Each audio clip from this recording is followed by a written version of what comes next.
Woo! Okay, welcome everyone to Helicon West. Thanks for waiting. We've got our A team back in the corner. I'm Brittany. I'll be emceeing tonight. Our star Colbrook is not here. She's at a reading down in Salt Lake, having a great time. Yes. And I just have to point out to people, this is only the second time Star has missed in 10 years. And that's because she's our Logan City Poet Laureate, and she's invited, I forget by which entity, to do a reading of her work in Salt Lake at the Sweet Branch. Yes. Yeah. It's called City Library, Good for her. 455 F Street, I think, in the Ask. Anyway, I just wanted to maybe let everybody know that this is only the second one she's ever missed in 10 years. Yeah, we have her to thank for all of this, and the Logan City Library, and also all of you for coming. Our next Helicon West will be on June 28th, so a good month from now. So make sure you're writing and bring stuff back, and we'll just be right in this room all summer long. And it is all open mic all summer long, so if you want to read, give me your name. I'll have this very professional little piece of paper over there by the coffee. And if you'd like, you can put your email on the list as well. So basically, we record all of our Helicon West sessions and post it to YouTube, just kind of doing our social media upkeep and stuff like that. But if you don't want to be recorded, I'll just be sitting right here in the front row and just cut me off, and I'll pause it for you. No worries. Hi, Abby. Hi, and friends. Welcome. Thanks. So just to kind of kick us off here, I wanted to share a May Swenson poem because it is the month of May, and May Swenson's birthday is on the 28th. She's another one of our Logan City superstars. And also this poem was just about spring and sunshine and earth and happiness. So it's called Earth, Your Dancing Place.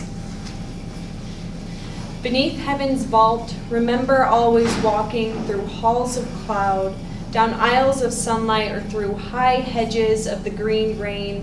Walk in the world high-heeled with swirl of cape, hand at the sword hilt of your pride. Keep a tall throat, remain aghast at life. Enter each day as upon a stage, lighted and waiting for your step. Crave upward as flame, have keenness in the nostril. Give your eyes to agony or rapture. Train your hands as birds to be brooding or nimble. Move your body as the horses sweeping on slender hooves over crag and prairie with fleeing manes and aloofness of their limbs.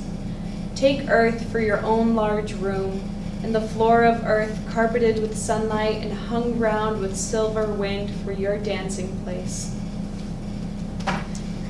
And with that, we'll get started with our first three readers. And again, if you'd like to sign up for anyone that came in, the list is just over here by the coffee. But we'll begin with Zach, Suzanne, and Nathan.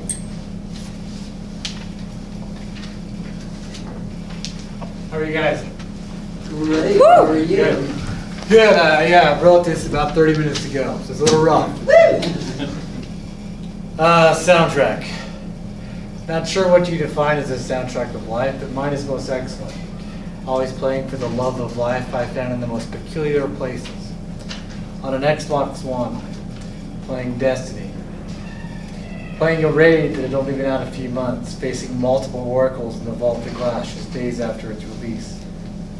I was waiting for a couple other players to join. A 15-year-old kid who was also waiting with me said, "Yo, Grimmer's," my gamer diagonal. "Let me play with you, or play my favorite jam for you." I said, "Sure, buddy, why not?" I did not know the next 3 minutes would determine the rest of my life. The band is called Nothing More. The song I listened to was I'll Be Okay. I had never heard of them before, but it turned into my light in the blackest of times of my life. When the fifth day of Jack Daniel's habit caused me to lose my wife, kids, and everything, job, truck, 2 beautiful children, I gave it all up for my best friend in the bottle. Oh man, Jack lied to me. I was alone, dark, scared, terrified of my own reflection in the mirror. 3 DUIs, being tased in front of my kids, caused me to go off my rocker. A kid gave me faith that got me up and going. Literally, I was 240 pounds, so freaking depressed, but a song saved me. I started walking for no rhyme, no reason, but to feel alive. I shed that skin and killed the person I was. After Nothing More had done its thing, I found my power in Chester. He's the lead singer from Linkin Park. He took off where Nothing More stopped, and I found my wings in his words. I was the meaning of High Voltage, one of his songs. I'd never been down again, regardless of what waited for me. Will never be enslaved by addiction. I love Chester, as anyone could, as he is a famous star. Then one day I went on a good bike ride, having a great day, when a buddy told me that Chester was gone. I was so angry. Why did he do that? Why did he be taken away from me? He had gave me the keys to the kingdom, but not the power to open it. He also made something out of a weak and powerless man. He gave that man faith, which is the most powerful thing I think could be obtained. Now I choose to dance to the epicness of draft punk and gorillas. I am gifted with scars of life I once lived. It made me unbreakable to the earthly things that are trivial. I am pain, hate, love, peace, war. I am me. I found the door. I am the remedy for my own poison. So, kind of a weird thing. That was awesome. The rough man, so.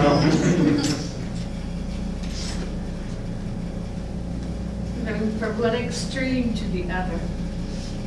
There used to be, where Hastings used to be, before Hastings there was Safeway store. And times were different. I'm aging myself here. I was in my late 30s, and my elder son was with me, and he was moaning. He wanted to get out of the store. He kept pushing at me, hurry up, there was one here. So this is entitled, The Birth of the Banana Woman. Mom, hurry up. Do you have to read the labels? You're the slowest dang person in here. I know, I was getting tired of listening to that one. It was a Friday evening, and it seemed like everyone in Cache Valley was in this store shopping. To top it off, our 16-year-old son was griping right along with a wobbly shopping cartwheel. To lighten my darkening mood, I grabbed a large stalk of bananas and laid them on top of my head.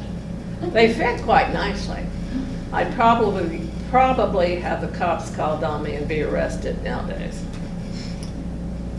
My son takes one look and vanishes down another aisle. I continue to shop. People start to notice.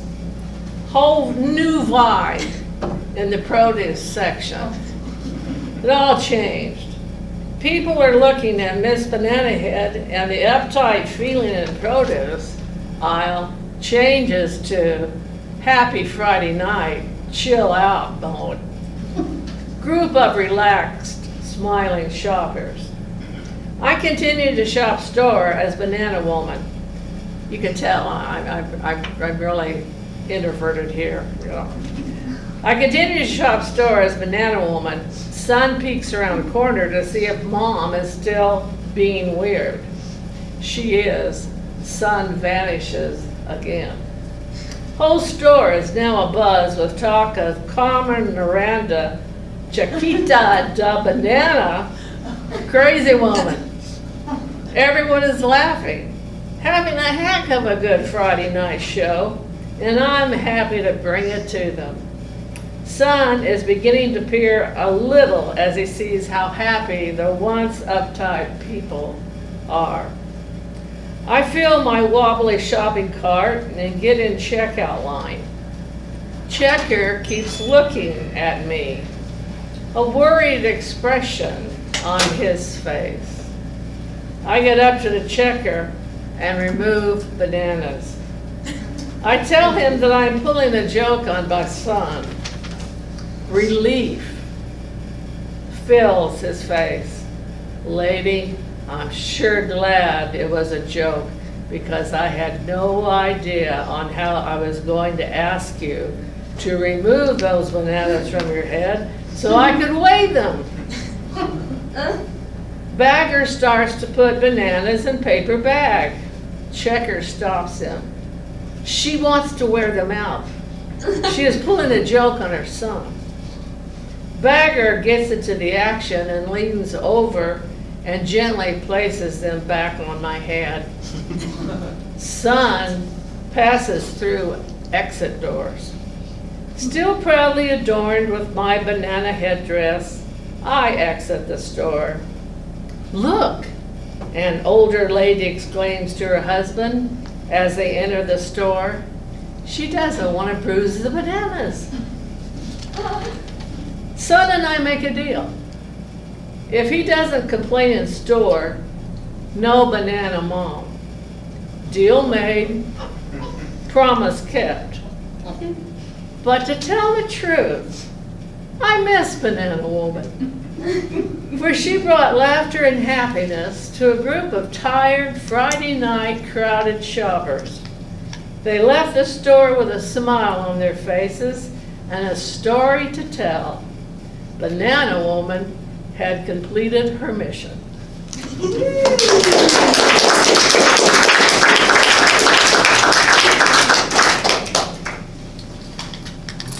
Okay. All right, I'm going to read you one I call cricket games. Turn up the brightness because I'm blind. Okay, cricket games. In something that feels like a fetal position, I sit on the seat in the fourth car at high noon, ignoring the mountains in my view. I'm not myself. The tiny things in my head grope like some asshole, a finger all the way in, ignoring the big picture. Destiny is bending me over lately, making me her little number. In a way, I'm begging for it, and I never even ask. I'll stop when I want, I tell myself. Our egos fill the tracks we set for ourselves, a course we set for no reason but for reason's sake. We like to feel punished for our discretion and lust, like it's part of the path we need to be taken through a hill that requires a tunnel. It makes us feel strong, like the molten engine that carries so much on a track that's been laid out by someone who knew what the hell they were doing. A toy for someone who pretends they know where we belong. I hear a cricket in my cabin, and suddenly I don't feel so alone as it sings to me. It's just a common cricket, and I have just now fallen in love with common crickets. I coo back in hopes it will answer, but I scare it away. What games we play. I wonder if it knew it was a game. Nothing changes in the weather, nothing. It's just hot outside and muggy inside. Too awake to appreciate the passing into dusk, I grip my knee in the windowsill, and the cricket chirps the temperature, now from a cabin over. He thinks he hides from me. This is how we boys do it. We laugh at crickets and their inability to understand their ignorance. Thank you.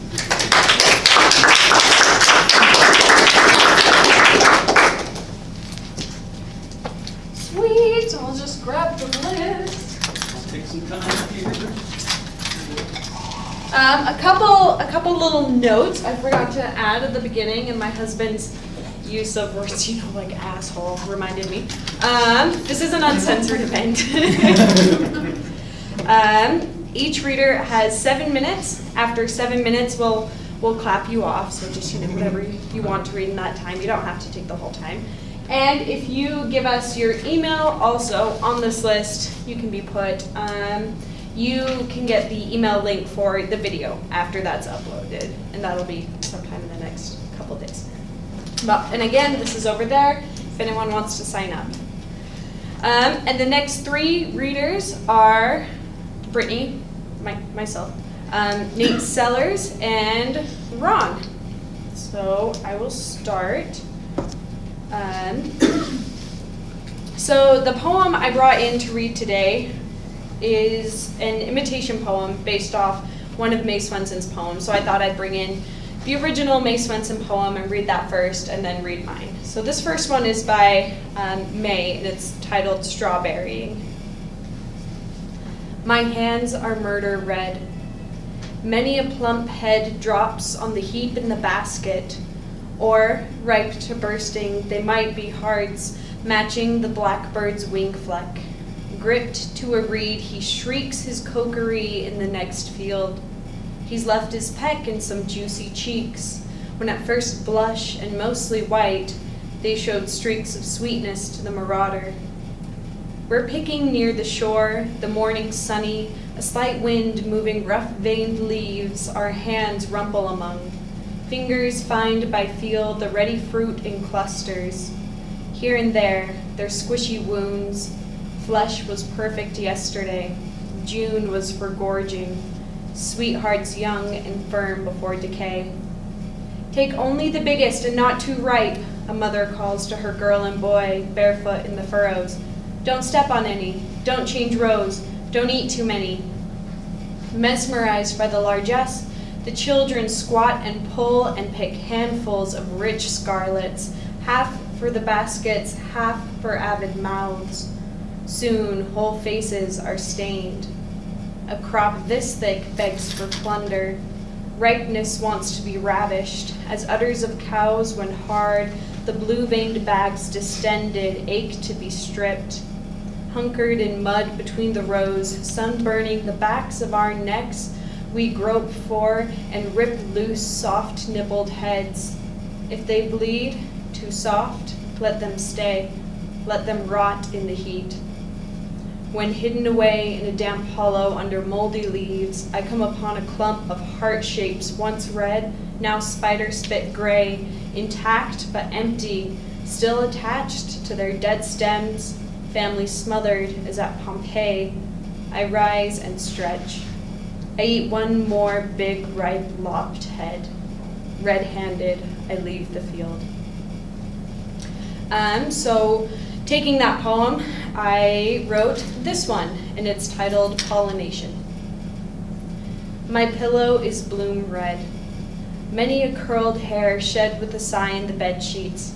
He, ripe to bursting, might be love, lit when my fingers spread his rose breast wings, gripped to floral sheets with a twitter and a kiss. We're picking in the bedroom, the glass damp, no breeze but in breath as our hands furrow beneath.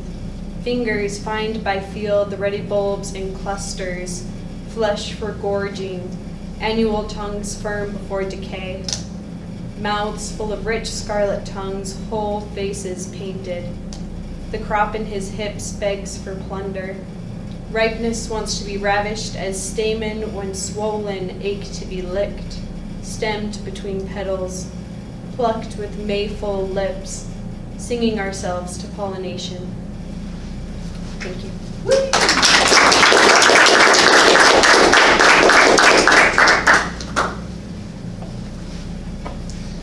Good afternoon, everybody.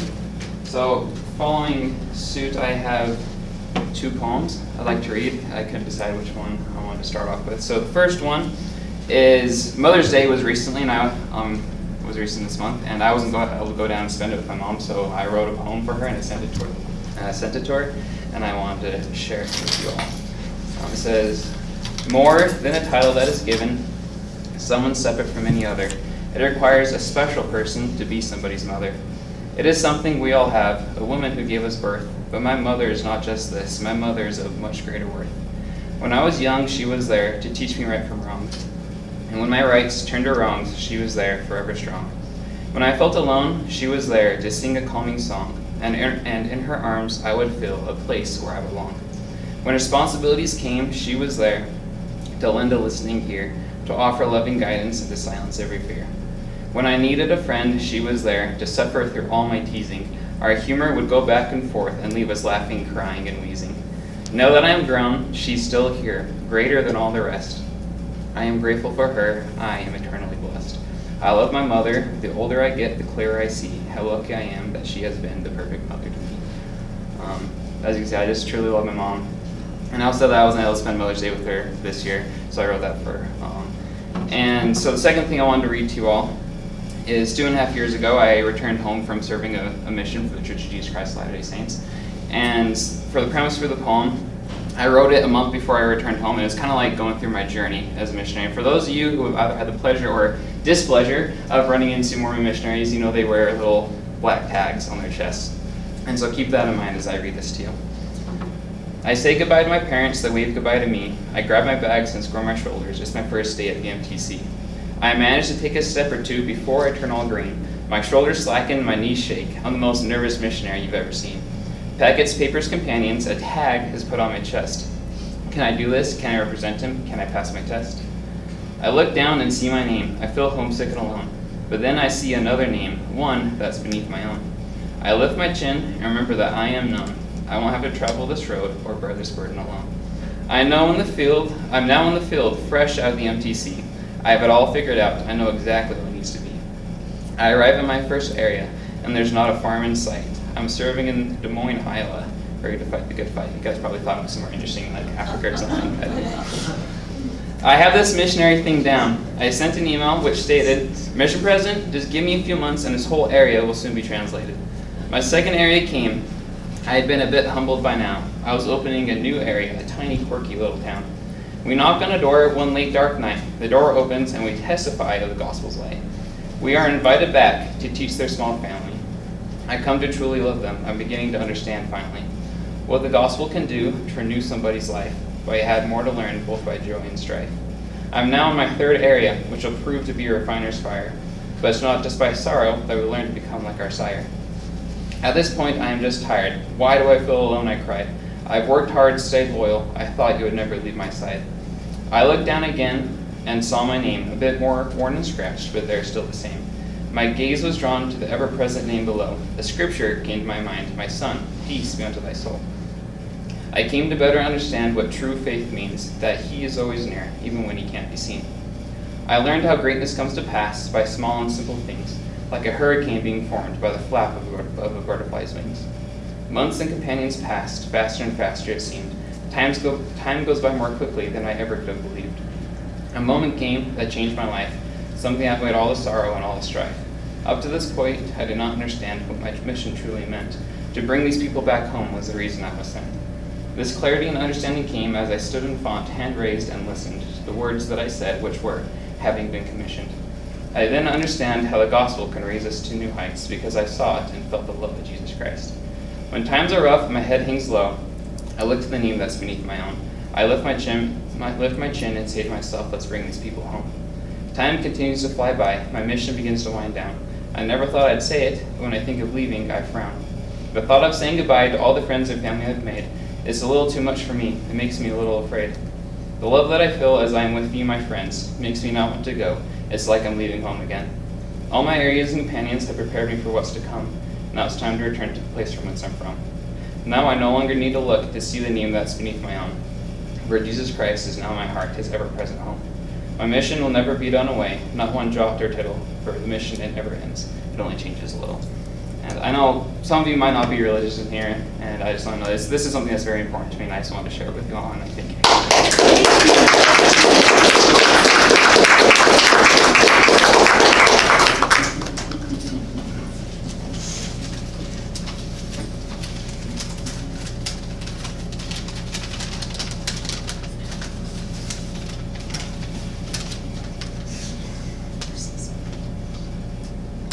Hi. Hi, Ron. Welcome to my, like Mr. Mount, part of you lives on. And you see that there, standing on it. He walked up, so nice, thick silver hair, and trying to take with me everywhere. Hope it makes me want to be more like you. Now the things I say and do. What we call it touch from a child. The second thing is what we cherish, the diamond rings. I feel the trust, and they come to me, perhaps in the mushroom, in the library. They trust me, prep them out, keep them safe, and start it out. Hope I can live up to the trust I get, to the things I do, be what we get. Thank you.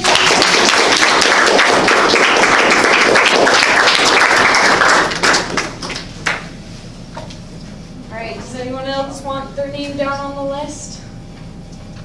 Going once? I have one more if there's not a.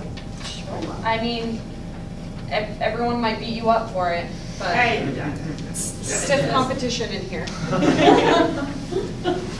Don't everyone jump at once. Okay. Okay, perfect. If no one else wants to popcorn up then, our last two readers for this evening will be Mark and Suzanne.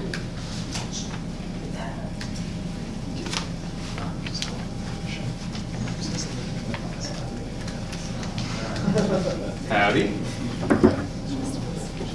This is another kind of imitation poem.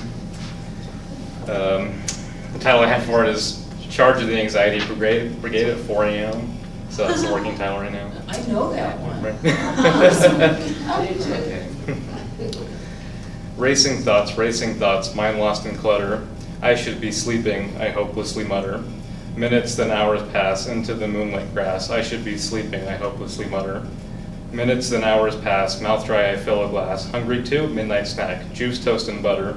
Floating in blackened seas, thinking uncertainties, thinking absurdities. Soon I'll be sleepy, I senselessly mutter. Darkness to right of us, darkness to left of us, darkness on top of us, clouds start to sputter. I sit by the windowsill, feeling the midnight chill, hearing the thunder roll over cool windswept hills. Not bad, I mutter. Hypnotized from the sounds thundering from the clouds, over this morning town booming and fading. The trees flap and flutter. I turn around, look to bed, wife lays her sleepy head on a cool pillow. Wishing I could instead lay down beside her, I sit by the windowsill, saddled with clutter. Darkness to right of us, darkness to left of us, darkness on top of us, rain fills the gutters.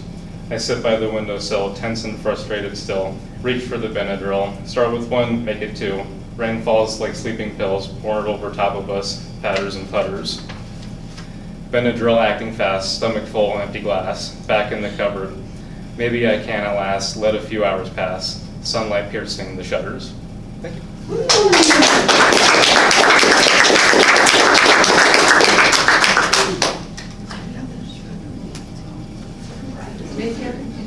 Charge of the Light Brigade. Yes. That was very good. This is a true story. Some of you may have heard of Charles Dickey. Most of you probably haven't. But he was a police officer in Cache County who died for us. And this is his story. I was a friend of theirs. In the 1990s, Charles Dickey, a Cache County police officer, was rushing to Benson on a domestic violence call. Chuck always wore his seatbelt, always. But not on this night. He hurried to the call. There is a very sharp curve in Benson that is called Mons Corner. There was no metal protective rail then, just a deep drop-off embankment. Chuck, in his rush to maybe prevent anyone in the home from being injured, took the corner too fast, and his police car nosedived into the embankment. Chuck, with no seatbelt to restrain him, hit his head on the top of the car, breaking his neck and killing him instantly. As this was happening, the domestic disturbance call was canceled. Chuck and his wife Patricia were unable to have children, so they adopted two special needs children who had Down syndrome. Patricia was my friend as well as my hairdresser, and I was happy to go see them every week and to see how their family was blending together and how they were developing this special love of taking care of these children and even becoming closer themselves. I got to watch them blend together as a family, and there was a special love they had for one another. Chuck and Patricia loved each other very much, and with their 2 children, they were a complete family. Life was very good until in an instant, it wasn't. Patricia was devastated by Chuck's death, and his little children couldn't understand where Daddy was. A few years later, Patricia remarried. He must have been a good man, for when they had a child of their own, Patricia named the baby boy Charles after her first husband. The marriage didn't last. I ran into Patricia in the Ogden Mall when the baby was a few months old. I oohed and awed and over the baby. Patricia looked good. She had lost the weight she had always wanted to lose. And I remember she even wore a pink, just for fun, just look at me hat. And I was so tickled when I saw her. We were both smiling when we parted. That would be the last time I would see my friend Patricia. For you see, Patricia was a sleepwalker. We used to laugh about it as she would fix my hair, no big deal, when she had her husband Chuck to wake her up. She was one of those sleepwalkers that go into such a deep sleep that can be hard to wake them up. And in researching this, I found out that people will even get into their cars and drive to the store, buy groceries, and go home still asleep, and wake up the next morning and look on the counter and there's groceries there, and they don't remember getting them. I mean, that's really hard to believe, but it is true, and you can get on the internet and look up, the sleepwalking and find this information out. So it can be hard to wake them up. But now she didn't have Chuck to wake her up. So one very cold winter night, Patricia opened the door in her sleep. She had only a nightgown on. She walked out into the snow and lay down on the cold, frozen ground, still fast asleep, and froze to death. Relatives took the children. The heavy metal guardrail at Bond's Corner still tries to keep people safe, but people still keep taking the corner too fast, wrecking their cars and hurting themselves. But I don't think anyone else has died. As of today, and this is true because we went by there coming here, as of today, the metal guardrail is once again twisted and broken. When we slow down to go around that dangerous curve, my husband and I always think about our 2 friends who both died in such tragic ways.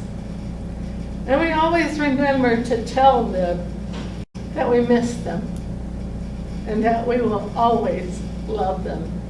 And I'm sorry to end this evening on such a tragic note, but it was important for me that they be remembered. They were good people. They loved their families. They were trying to do what's right. And it just goes to show us that life can't change in an instant. So be aware when you're driving and anything else you're doing in life. Because one minute we can be here and the next minute the charge and the light brigade could come and not everyone comes back. Thank you.